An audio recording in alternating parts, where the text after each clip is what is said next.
there's an opportunity to build a social media insurance company. I mean, if you have an email list of 400,000 people, like that's easily worth $4+ million. That's a mansion. That's a mansion on 20 acres, you know? So it's like, of course you would spend a certain amount per year to make sure that if a black swan event happens or you do something wrong or you have an employee who goes on, AWOL, we will write you a check for XYZ amount, or we'll help you get back that account. You're selling peace of mind. Yeah. And if you can sell peace of mind, you're going to be very wealthy, I feel like. The Startup Ideas Podcast. Sipping time, baby. Natalie Ellis, the queen of startup ideas herself, blessing us. Thank you for coming on. I'm excited about this. I love getting a chance to talk ideas. Like I always daydream about starting other businesses when I should not be starting any more businesses. So this is a perfect excuse. Exactly. For me, this is fast food. Like this podcast is fast food in the sense like I need to get this out there. It's my guilty pleasure. I need to put these ideas out there. And I know you have some ideas for us. Yeah, I have loads. Tell me where you want me to start. Wherever you want to start. You know what I've been thinking about lately is obviously just had a baby 2 years ago and have been in my own postpartum health journey, which is before I had a baby, I found it really easy to work out and be healthy and like do all the research, and I had more time than I have now. But since having a baby, I've realized for me, wellness is very much, it's mental health, it's your physical health, it's everything all in one. And I've been daydreaming about starting this company that's specific. Like I love a niche. I feel like you do too. I love a niche that's specifically for pregnant or postpartum women to come and just tick every single box when it comes to health and make it so easy for them. Like I would love when I was pregnant for someone to just give me all the list of like the mineral testing that I should be doing, the gut testing, the blood work, and then have one person read the MRI, like have one person read all the information and then give me a full plan based on that. Cause I'm so used to going to different people for different things. Or I do feel like a lot of the companies out there that do this are very masculine and male focused and are like, fast, cold plunge, like all the things, which is great, but not necessarily what you want when you're in like that stage of your life. So that's one idea that I have that I just wish someone would run with. I feel like you could make it really high ticket, like make it expensive, put together these packages that, you sell to fewer people, but you just give the best service and really take care of women and like take that one thing that's in their mind, like completely off their plate. So I feel like any market where there's an overwhelming amount of information, which is this, and people willing to spend money, which is this. Like, if you're newly pregnant, for example, like you want to spend, it's all about your baby. And so I think checkbox. I think it could be really interesting if you did either a text or email, like it's basically a newsletter or just like a text every week. Like every week we're going to send you a text and like, here's what you need to know. And just make it like remove the noise. Do you know what I mean? Yeah, I could totally see that. Like they text and it's like, here's the specific things you want to focus on this week. And it's just done. And you could maybe even text them back to get more specific advice. Like, I'm having issues with this. I'm having issues with my milk supply. Because there's I remember when I was postpartum, there was so many supplements I couldn't take. But then you can't just like call your doctor every single time. Can I take this? Can I take this? It's like having someone that you can just ask those questions to. I feel like people would pay so much money to have that solved for them. Totally. And then, yeah, I think there's a few ways where you can extend this business. So one is, of course, you can go like after postpartum, you can, as the child gets older, you have new needs. So you can like extend it that way. Eventually you can, as soon as someone gets pregnant, download this app or whatever. So you could extend it. I like that. How would you actually grow something like this? So let's just say you wanted to build something like this. How do you, I know you've built Instagram audiences with 3, 4, 5 million followers, probably hundreds of millions of views at this point. You've done 8 figures in revenue from those audiences. Like, would you do an audience first approach with this? I think if I was to do this, what I would do is put together like a very detailed package and a very detailed person. And I would just do direct reach out, like actually email the person something like very compelling, direct response, like here's exactly what I'm going to do for you. And just directly reach out to people, get them on calls and sell them in. I would probably also do it for free to a bunch of influencers who have audiences of the women I'm going after, like looking for influencers who have audience of women who are pregnant or newly postpartum and actually are looking to pay for a service like this. But when I started CEO Mama, which is a mastermind for 7 to 9 figure mum entrepreneurs, this was my approach. I literally wrote down in my notes app all of the women that would be a dream to have in, and I just reached out to them one by one. And it was so easy. Like, they were like, this solves my problem. I sent like a 7-minute Loom video. They were like, this solves all my problems. Sign me up. So I feel like I'd probably just do more of a sales approach than an audience approach with this one and really get that product market fit. Because I feel like people are going to come back and say, well, does it include this? Does it include this? I'm looking for this. And you can like tailor what you're offering. But I feel like you could get to 7 figures so fast just doing that with no audience at all. And then if you wanted to build an audience, you totally could. But I feel like I probably wouldn't. Would you? Hey everyone, if you're anything like me, you've got a ton of design work that you need. Websites, landing pages, emails, social assets, you name it. But you don't just want beautiful landing pages or beautiful websites. You want the stuff that's going to convert. You want the stuff that's going to actually drive value. That's where designscientist.com comes in. It's an agency that for one monthly price will do all your design work, all your copy work, all your engineering, and do stuff that actually scales your revenue. You don't need a designer. You need a design scientist. Let's go. designscientist.com. I liked it so much, I invested in the business. I mean, I always start with building an audience just so I can, even if I don't use the audience, just so I could understand the audience better and understand the positioning and A/B test the offer. So I would concurrently build the audience, even if I don't really use it. I have a question for you on like that Loom video strategy that worked for you, because I mean, if I'm getting a DM from Natalie Ellis, like I'm opening that. But how important was the fact that people trust you? Or, do you need a creator type co-founder with something like this? I don't think you need it. I will say it's definitely been an advantage for me, but I received this email from someone about a month ago, and she is a stylist, and she sent me this email and I've never heard of her before. And she was like, hi, I'm getting back into business after taking the last decade off to have babies. I was a stylist. I'm getting back into it. She just opened very honestly. She's like, I went ahead and pulled 10 looks for you that I think you'd absolutely love. I've linked all the looks in the PDF. You don't even have to reply to this if you don't want. Just go ahead and buy the outfits if you love it. If you do like it and you'd want to work in a more formal way, let me know. So I opened this. It was like this PDF made in Canva, and it was 10 looks pulled for Natalie Ellis. Here's Natalie's style summed up. And then it was 10 outfits on 10 different pages with all the links.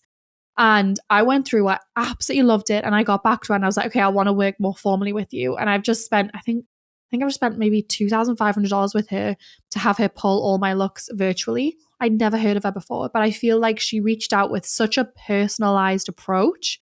She doesn't have an audience or anything like that, but she just put so much time and effort into it. It like really caught my attention. So I could see if you didn't have the social capital, doing something like that could actually really work. Totally. Yeah, I think you don't really need the social capital. It obviously helps.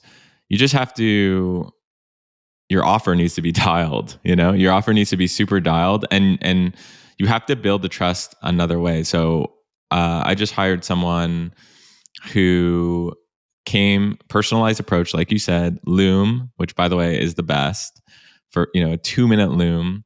And it was just like, hey, I'm 23 years old. I've done XYZ things. I think that I can help you in, this category. In this it was like growth. and just made it really easy for me. And I was like, okay, so it was $7,500. And I was like, okay, this is a random DM, but like, here's my credit card.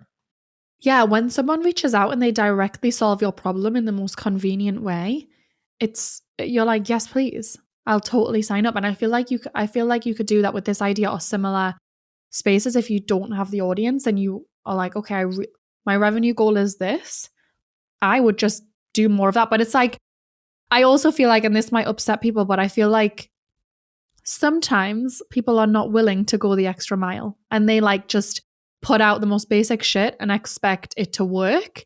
Like, I'm hiring right now, and some of the applications I get in, I'm like, on what planet do you feel like this is a good application? Oh, I get some people reaching out selling me stuff in my DMs, and it's such a generic copy paste. I just think if you just went the extra mile, there's so few people willing to do that, you're going to stand out. And I think that's the approach you need to have, especially in the startup phase of a business. Like, how can I go the extra mile to really dial in my offer, make it completely irresistible, maybe do some of the things that aren't scalable, but it's going to attract the right people to me. It's going to give me feedback on my product, and then you can scale that way. But I don't feel like a lot of people are willing to go the extra mile, or I don't see it. I mean, they're not. And on hiring, like I actually review every single person that applies to late checkout. And I'd say 20% of the people that apply to late checkout, there's like a reason field. It's like, why do you want to join? And they say to learn. The number one reason why they're applying for this job is to learn from late checkout or learn from Greg Isenberg. It's like, that's not why, oh, I'm going to go pay you $80,000 a year or $100,000 a year to just like come and learn what we're doing. And then so you can just, in 6 months or 9 months, just go and start your own version. Like, no, that's not the right offer. The No. positioning should be, you've got this business. I think I'm uniquely able to help. Here's a couple ideas for you. And, hire when you apply for a job, it's the same thing as you're selling yourself ultimately, right? So. And sometimes we'll have people complete test projects, and I've even had, I have them complete the test project and put it into the application, have some responses saying, I don't work for free. Like, well, you're not working at all. Bye-bye. Mic drop. That's so good. Oh my goodness, it drives me insane. But yeah, it's like taking that approach. Like, I feel like every successful entrepreneur that you speak to has, and probably is still willing to just fully roll their sleeves up and do the things most people aren't willing to do. And spend the time on a proposal that might not even get a response, but know that the work you're putting out, you're really proud of, and you can see where this is going. And I think you have to be willing to do that with any idea, and then you can pivot, you'll get great data. But yeah, I don't think it's hard to go the extra mile. I don't think it's hard to do something incredible, because most people won't do it. Yeah, totally. And I think 2-minute looms. Oh my God. Do a 2-minute Yeah. loom. And get your background right. Get a microphone. Spend $50 or something on a microphone so you sound good. Be excited, and write a script. Yeah. Don't just talk. Just I'm just gonna talk. No. Write a script. Write a script. Do you ever think about that if you were starting from scratch right now? Yes, people can say, the job market's saturated, or the entrepreneurship space is saturated, this industry is saturated. Whenever I'm looking at starting again from scratch, I actually feel like I'm so well positioned to start again, because I'm just willing to do those things. I'm willing to think about, does my background look decent? Am I willing to prep for this call? I'm just willing to do those things. And I feel like if you go into anything, applying for jobs, startup ideas, anything with just this attitude of expectation, you're just not going to get there. And I know that's harsh to say, but I also don't think this Gen Z movement, the quiet quitting, all that stuff, I don't think that's really setting people up for success at all. I have strong opinions on all of that. A friend of mine texted me this morning. He was like, how's your experience with the Twitter algorithm recently been? And I wrote, most tweets get way less impressions, but sometimes you go ballistic. He writes, my engagement has been trash. And he works with a ghostwriter. He writes, my content guy, who's Gen Z, literally quit because he couldn't deal with the low engagement. Ha ha ha. If that doesn't sum up this conversation, I don't know what right? does. Like that's who you're competing against. Like in the hiring market, you're competing against that. In It's the not job that market, you're hard. competing against that. And then go, in the startup ideas and startup space, that's who you're competing against. So I think that going back to your idea, it's like you just have to be a little more polished. You just have to do a little more, and people will appreciate it. And that's why cold DMing does still work. Yeah, it really does still work. It's not such, I don't feel like, and I'm still a big advocate of building audience on social. I don't think it's too saturated. I just think it's the way that you approach it. If you're going to approach it trying to do the same thing that everyone else is doing and have this low effort approach, I don't think you're going to get the results that you're looking for. So yeah, across the board. What are some of your startup ideas lately? Oh, They're like, yeah, let me consult my list. All right, I'm going to pull up my list. Okay, here's one for you. Okay. A friend of mine called me the other week and he goes, dude, you're not going to believe it. My Twitter account got suspended. This is a person with 500 plus thousand followers. And why did it get suspended? He was basically in an engagement pod. So he would tweet out something, he'd post it to this group chat. They would all come in, reply, sometimes retweet him. And it's actually against Twitter's terms of service to do that. His account got banned. He was in tears. Guy's literally in tears. And it got me thinking that there's an opportunity to build a social media insurance company. Okay. So pay us $1,000 a year. And in the case that, your account gets taken away, we will write you a check for XYZ amount, or we'll help you get back that account.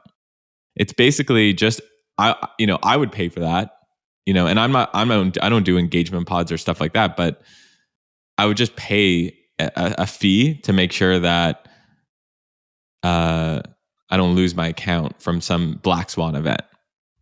This exists. I just got pitched on this. Are you kidding me? Yeah, I just got a company reach out to me pitching me. That's all they do is social media insurance on your account. And they'll pay What's you it out. called? Oh, let me find it. There's actually, when I looked into it, even the company that we currently work with for business insurance now offers this. It's wild. Let me see if I can find it in my inbox. Like, it blew my mind that this was a thing. get-notch.com/Instagram. But it's insurance for digital assets. So it says, this is for influencers and shop owners to coaches and artists. Insurance for digital assets is essential for anyone who relies on web for their content and their income. So they will literally insure your Instagram, your YouTube, Twitch, TikTok, NFTs, soon to be Twitter. Yeah. It's genius. So this is brilliant. The way to do this, so I still think there's an opportunity. Notch is going very horizontal. So they're basically saying like, they're trying to be the Geico of digital assets. I think the way to do this is I would create a bunch of sub brands. So it'd be like Twitch insurance, X insurance, YouTube insurance. And then it's just a bit more niche. And I think that, if I got reached out by someone who just focuses on Twitter X insurance, and that was where my bread and butter was, I would trust them maybe a little bit more than something like Notch. That's really smart. Like, you feel like they would just fully focus in on that. Totally. Also, like, I see it says Twitter insurance coming soon.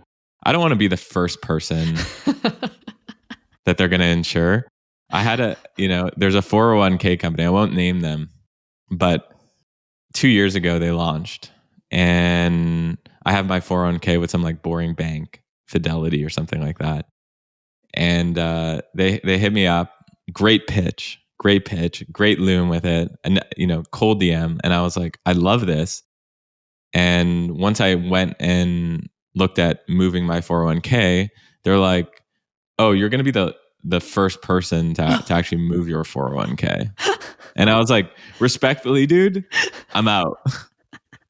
I'm out. Yeah, Like no it's one too. wants that.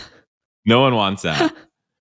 Yeah, okay, good call. I like that. I like that idea of having sub brands actually. And just like feeling, even if it's the same company, but feeling like they know exactly what they're doing. They understand it inside out. Because you're right as well. Most people do go heavy on one platform specifically. Yes. So that makes total sense.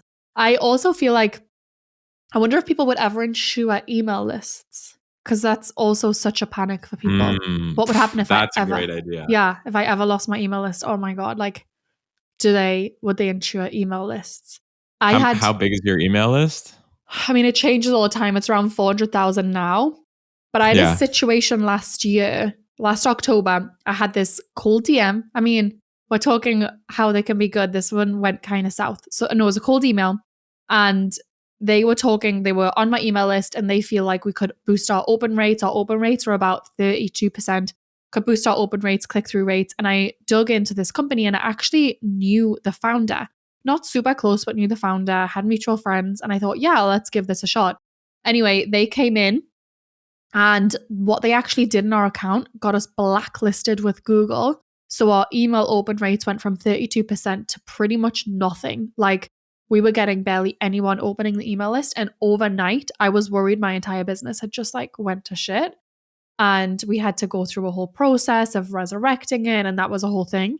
But in that moment, to have insurance on your email list would have been golden. And also having someone, like having an insurance company like that, you could reach out to and say, okay, I've lost my entire email list has been blacklisted. What am I going to do? Like they would probably have steps to recover. I felt like there was nobody could help me. I was getting different advice from everyone. And most people were like, this is just a process. I eventually did figure out how to do it, but it was a nightmare. And I would pay for insurance to have someone to like call in an emergency situation to just resurrect things. 100%. I mean, if you have an email list of 400,000 people, like that's easily worth $4+ million. So that's a mansion. That's a mansion on 20 acres, So it's like, of course you would spend a certain amount per year to make sure that if a black swan event happens or you do something wrong or you have an employee who goes on, AWOL, there's someone you can call. And I think this is a really big business idea. And the way I would do it is I would, again, focus on these different niches. So let's just say newsletter. I'd even start even more granular. I'd be like, I'm only doing Beehive newsletters. So I would be like the Beehive newsletter insurance person and company. And what I would do is I would prove out the model and then eventually partner with Beehive. Right. So once you partner with Beehive, they can just upsell it. You split the revenue. They're happy because, they're making more money. You're happy because you now have distribution through them. And eventually I see you can easily sell one of these businesses to Beehive because they're going to want that internally. That is a genius idea. Wait, Boom. how do you do this podcast and not go start new businesses? How do you? Well, the beauty is my job is to start new businesses and buy businesses. Okay. So like I might start this business, honestly. I might text DM Tyler after this from Beehive and be like, let's do this thing. Can I be involved? Yes. I mean, that's why I do this, That's why I do this. That is actually a genius idea though, because I would have absolutely, and Beehive, by the way, were the only people that helped me resurrect my list of anyone. Really? Yeah. So it was costing me, I was spending 50,000 a year on a different platform.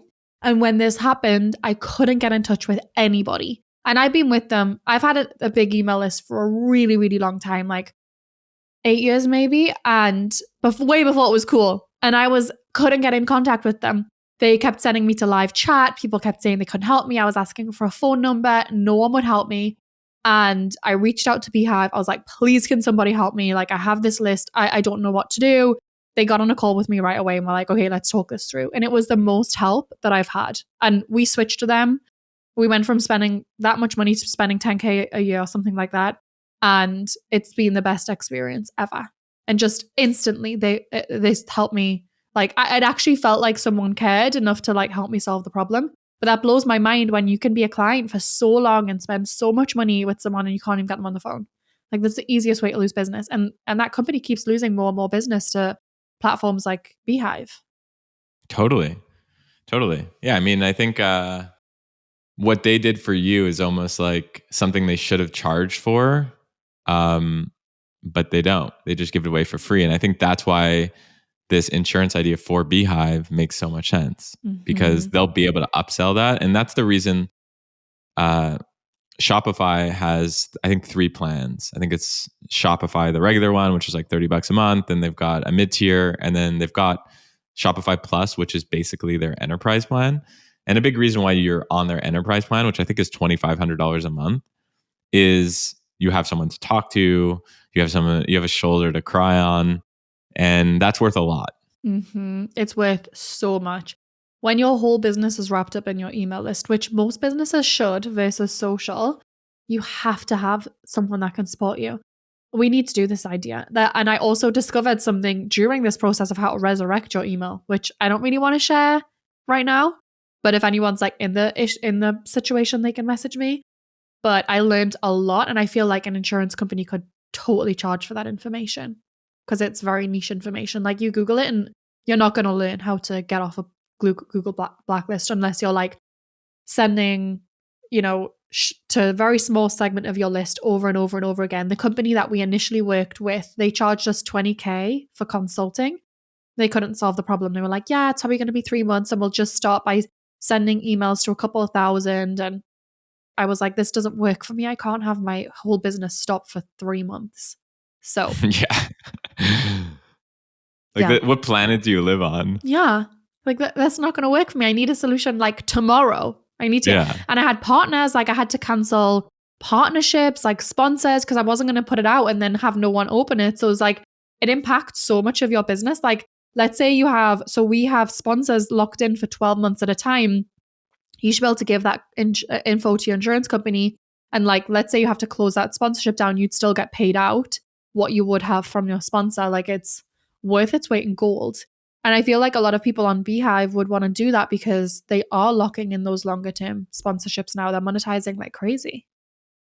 100%. So I think the one takeaway I have for people is, if you're coming up with startup ideas, this category, this trend is businesses for people, their shoulder to cry on businesses. Yeah. You can just brainstorm 100 ideas just on this, and I think it could be Beehive, it could be a bunch of different categories, but those are some of the best businesses to be in, and that's why Warren Buffett, Berkshire Hathaway, their biggest businesses are insurance businesses, Geico, Oh. etc., because they understand, what is an insurance business? An insurance business is, there's a certain amount of risk that a bad thing's going to happen, but you're an expert, you understand what that risk is.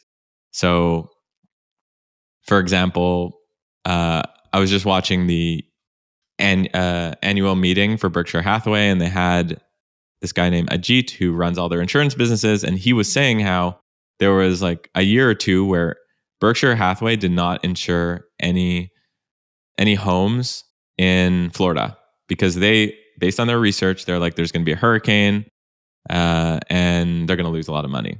But now, for whatever reason, they have data that's saying we are going to insure in Florida. So as risks changes, they decide, what to underwrite and how to think about this. But insurance is an incredible business. Why? Because you're selling something, let's say for $5,000 a year, and it's literally a piece of paper that says, if this bad thing happens, I will give you money or something. But you're getting all the funding in the beginning, right? Yeah. So it's a beautiful business model if you understand how to underwrite for risk. That's so smart. I even think too about like shoulder to cry on businesses, like when your ads account gets shut down and your whole business relies on ads. Like there's so many of these little spaces where business owners need shoulders to cry on. I love it. We have time for one more idea. I could either give you an idea that you can give feedback on, or you can give me an idea. It's up to you. Yeah, give me an idea. Cool. Let me pull it up. So I saw this tweet by this guy at Canada Kaz. Someone needs to build an AI agent that is good at financial analysis. They will make an obscene amount of money and make the world a better place by freeing thousands of hours a day that some of our smartest people spend typing numbers from annual reports into Excel sheets. And then people responded. There's this guy named Sheil Monot who writes, I get at least one pitch a week on this topic, but I haven't seen anything compelling yet. I think this idea around a financial advisor agent is kind of the dream. I'm curious, what do you think of something like that? Because when you think of a financial advisor, for example, they act like an agent. They act like AI, right? They're like, okay, what's your risk tolerance? What are your goals? And then they have like, a model based on that, we're going to buy companies like this. And it just feels like something that the best possible financial advisor to me is probably an AI agent, because they'll just have access to way more data and they'll act with less, humans act when they're fearful. When the market goes down, they often sell. When the market goes up, they end up being greedy. So I'm curious, what do you think about this idea around building AI agents for, the financial world? Yeah, I could totally see that. I feel like too, it would be really great to have someone that you can come to, or like AI that you can come to and say, just lay out all my options. Cause I sometimes feel like with a financial advisor, the quality of that advice you get is the quality of the questions that you ask. But I often don't know the kind of questions that I want to ask. And so I could see an AI coming and like laying out all your different options and playing out all the different scenarios for you, and you deciding which one you want to go into. Because if you're someone like me who doesn't know, I just fully trust my financial advisor. I don't really know the kind of questions to ask. I'm like, take care of my money and help me make more. But I would love to have that more laid out for me. But I also could see that working generally in the business space. Like, I'm not from America, so having a company here, I find really confusing. Like setting up your company and then the different reports you've got to file every year, and then all the tax returns and there's so many things. It would be so great to have an AI that just is on top of all of this stuff and comes to you and says, okay, we need to file this report now. We need to do there's so many different things like that for every different country as well. And if you're running a company in multiple countries, it'd be so good to have an AI that just scours like all of the different laws and different things you need to do and brings it to you. Okay, here's the idea. I've got it. Okay. It's called haveyouthoughtofthis.com. That's good. Okay. And what it is, it doesn't replace your financial advisor. It doesn't replace your lawyer. It doesn't replace your, business advisor, but it acts as a third party that's unbiased, that sends you a weekly email or text that says, have you thought about these 3 things? So for example, in the financial advisor thing, it's like, have you thought about, buying Berkshire Hathaway this week because the stock price went down 10%, but their earnings went up 5% in the last quarter? And then you can take that information that's distilled. And actually, this goes back to what we were talking about earlier, where there's so much information, people just want curation, that you can go to your financial advisor and be like, hey, have you thought of Berkshire Hathaway? And then you can have that conversation with your advisor. I like this a lot. Because and even when we're talking about like the social media insurance piece, just having this AI that just sends you these things. Have you thought about insuring XYZ? Have you thought about, there's so many things that you have to think about when you are a business owner, or you own property, or you have money that you want to invest. There's so many things. To just have it distilled like that, I think would be genius. Like, it's almost just like a family office AI. Yeah. Explain, talk more about that. Okay, so I just feel like family offices are great if you hit a certain wealth threshold, but there's a lot of people that maybe don't meet the threshold that actually still need a lot of the support. Like, have businesses, have property, have some money that they want to invest, just have a lot of moving parts in their life. And it would be so great to have one agent, one AI, one person, thing, robot responsible for just keeping everything in check. Have you paid your property tax? Have you maxed out your 401k? Have you submitted your workforce report? Have you, all of those different things?